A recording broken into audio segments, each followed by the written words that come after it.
I discovered my husband sexting my BFF, planning to leave me over money inheritance, so I divorced him made him regret losing me forever.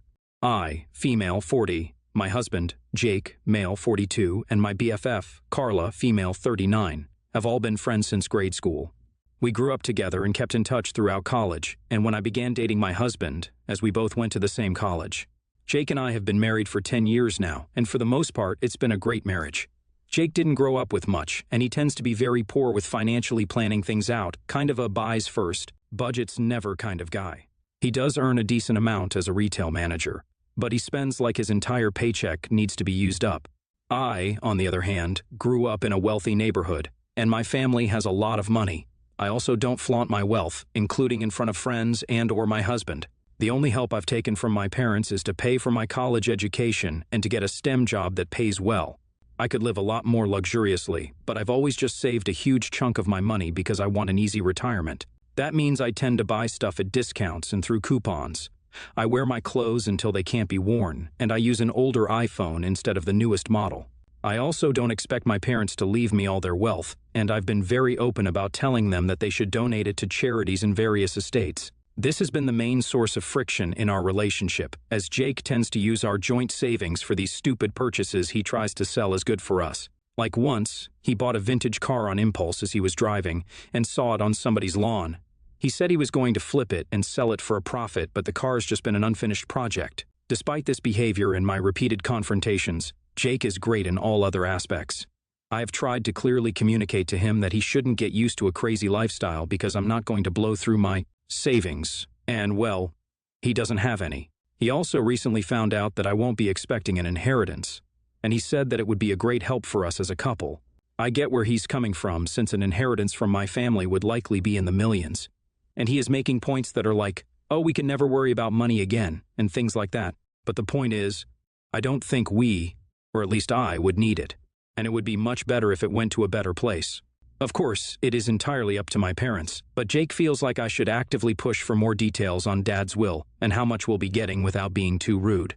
I think that's just trashy, and I have made it clear to my family that I would be okay with $5 or $5 million. I have been firm about this, and we have hashed and rehashed this issue to death. He hasn't brought it up recently, and I guess I took that to mean that he finally accepted my decision. Throughout this all, Carla has also been a huge part of our lives. She was my maid of honor at the wedding. She works as a contractor and helped me and my husband renovate our house. She also knows a lot about the issues we have had regarding finances and sometimes serves as the voice of reason when I get really mad at Jake and need space. She doesn't take sides usually, but makes me see reason and not do anything rashly. Carla also spends a lot of time with us on double dates with her boyfriend Brad, so I guess you could say we're a bit of a package deal. Recently, when I was waiting for my husband to come out of the shower, I saw a text from Carla that went something like, "You could come over when she's not over." I know that it's weird to snoop, but anyone would after seeing a text like that. I know that Jake uses like the same 4 passwords for everything, so I tried combinations until it opened. I went through the chats between Carla and Jake, and they filled me with so much freaking anger. They'd been sexting and talking about dumping their partners. And Carla even proposed being a false witness and making me out to be a psycho, and Jake eventually applied for divorce. I had to keep my wits about me despite the pain and betrayal I was feeling, so I sent myself screenshots, deleted the messages, and then pretended like I didn't know anything. I was going to wait for another opportunity and collect even more evidence when Jake wasn't around. I also had to figure out a way to tell Brad because he deserves to know. A couple of days passed, and I pretended as if nothing had happened. I got another chance at looking at Jake's phone and saw that he texted Carla, saying that I had ruined his future and that he married the wrong person. Basically, he had been FWB with Carla in high school, and I think a big part of his marriage with me was in the hopes that he could control my money or live a richer life. He even had the gall to call me the poor princess. Carla, despite being my BFF, or so I thought, just laughed along with everything he said and even said terrible things about Brad.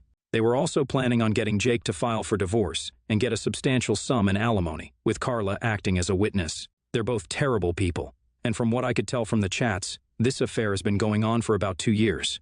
I, like before, sent this evidence over to myself. All of this blindsided me because, despite Jake's weird attitude toward money, I never thought he could be this heartless. I think I just switched off my brain at this point and began thinking of the best possible way to screw those two over. First, I asked Brad to meet up with me and showed him all the chats. He was also distraught, as it was quite a long relationship. I told him what I was thinking of, and he decided to join in on my plan. We were going to reach out to a lawyer and figure out the most financially crippling divorce settlement that I could manage with the amount of evidence I had gathered. It wasn't going to be tough to work against them, and they weren't going to expect it either. I had been good at hiding my tracks, so a few days ago, Brad and I set up another one of our double dates and brought out all the evidence we had, along with my divorce papers. Screenshots of their text, along with my divorce papers. It felt good, really good.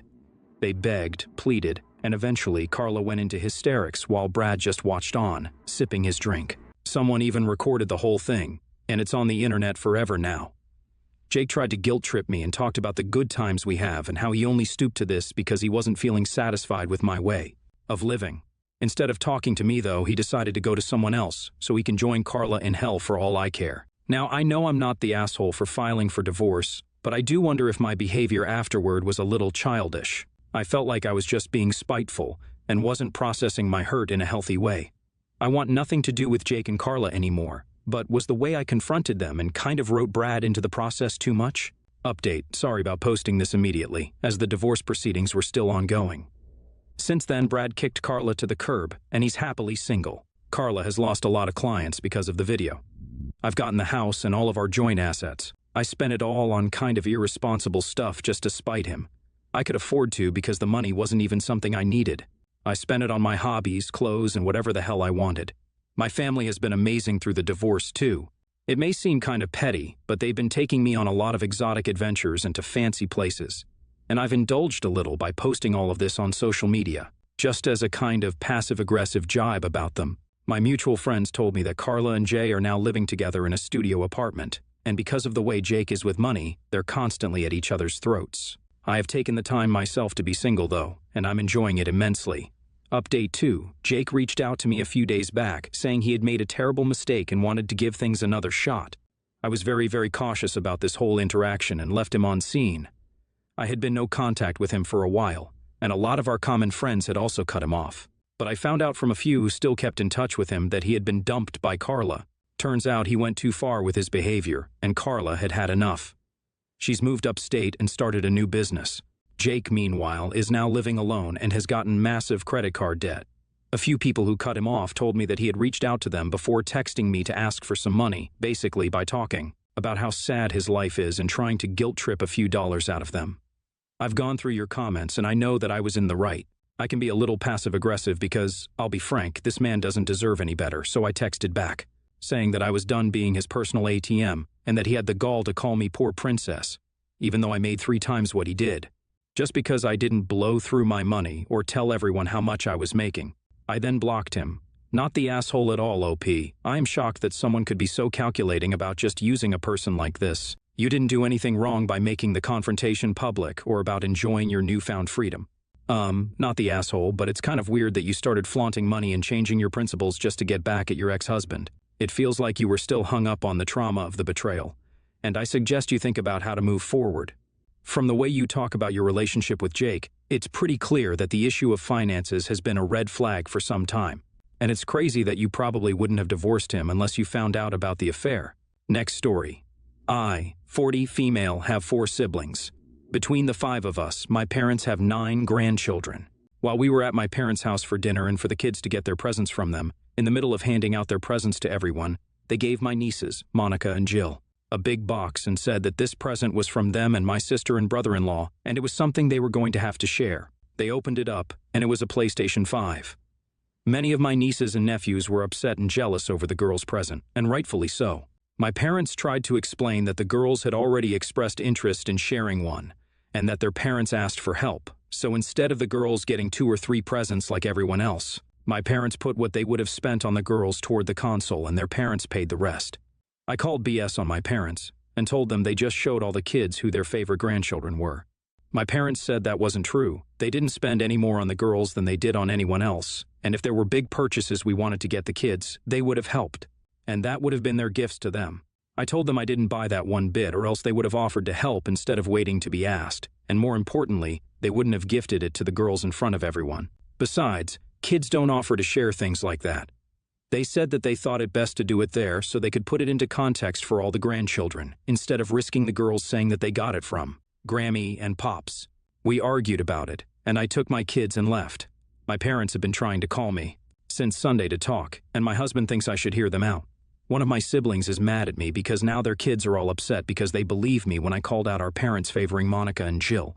Now their kids and mine don't want to go over to my parents' house, which is ruining New Year's for them because our parents were going to watch any of the kids that needed babysitting. And our parents are upset the kids don't want to go over anymore. I was just advocating for my children, but am I the asshole for calling my parents out in front of everyone the way I did? Edit. There are other instances of my parents favoring Jill and Monica. They'll give Jill and Monica money for their extracurricular trips and similar things, while my brother and I have aired struggling to pay for extracurriculars for our kids before. My parents say and do nothing except tell our kids that they shouldn't give up their hobbies, sports, when we made a decision to pull them out. My parents have also been made aware in the past when one of us was struggling to get a gift one of our kids really wanted, and not a damn thing was said. So, no, I really don't believe their BS story or excuse that they would have given help if asked. They should have brought it up to all of us if they really were asked to help, so we could have had the same opportunity with our kids' gifts. Since they didn't, they should have had the girls open the gift at my sister's house, not made an entire spectacle of it. Regardless of whether you believe them or not, you're the asshole for doing this in front of the other kids, and I find your reaction completely extreme. You said that sis and brother-in-law asked, and your parents said they would have done the same had anyone else asked, so I don't think that's showing any favoritism. Although, obviously, a feeling of favoritism isn't a one-off thing, so no one could really say without knowing how they treat everyone for all the past Christmases and events. You're the asshole. You've created a scene in front of the children like a child. If your parents are right, and they spend as much money on every kid, I have no reason to believe they lied. Your anger is totally misplaced. You threw a fit because your sister and brother-in-law were smarter about their kids' present, and your years of sibling jealousy showed up. And now the cousins are mad at each other. The family won't get together for New Year's. What a mess you've made. You better apologize to everyone and go to therapy to deal with your insecurities. Next story. I live in a neighborhood that's considered quaint and a popular destination amongst locals during the holidays for our holiday. Light displays. My home has a little pathway and lawn on both sides, and it's fenced in all around, but it's more of a decorative fence that's wooden and waist high. The issue started when I got a notification on my home camera that someone was moving in my front yard. I work from home, so I peeped out and saw a girl about 6 or 7 running in my yard. By the time I got outside to check it out, the girl had broken some decorations. She pulled lollipop heads off their stands and knocked over one of my reindeer, and one of the antlers snapped off. Her mother was just laughing and watching, so I ran over and kindly, honestly, I swear, asked the mother to grab her kid. The mom got super annoyed and called me a Grinch and said if I didn't want kids playing on my lawn, then I shouldn't put out decorations or leave my gate unlocked. I leave it unlocked so it's easier for the mailman to get in. Her answer annoyed me, so I told her to leave, or else I'd call the cops. She called me a B-word in front of her kid and left with her.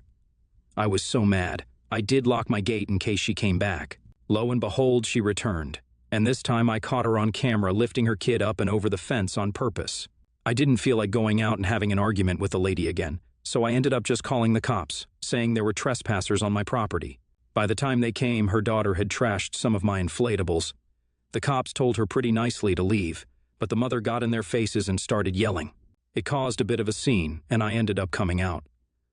The cops asked if I wanted to press charges, but I said no if the lady promised to never come back. A few of my neighbors saw, and it's been quite a conversation in my community. One neighbor said I was an asshole for calling the cops, but another said I did the right thing because the same little girl took one of her angel decorations, and the mom wouldn't give it back. I do feel bad because the girl cried a lot though, so I'm not sure. Not the asshole. Your property was destroyed. You took the appropriate measures of nicely warning the mom first, and it didn't work.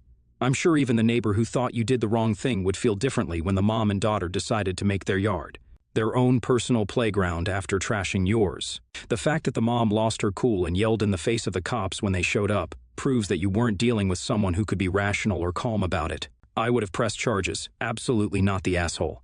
Not the asshole. It's your property. You made it very clear that she wasn't welcome and why. She clearly just wanted to feel like she won, so she went back and let her kid run wild again just to spite you. You're also not the only one that she's disrespecting like this. If she comes back again, tell the police that you want to press charges. Maybe some actual consequences will teach her how to respect her neighbors.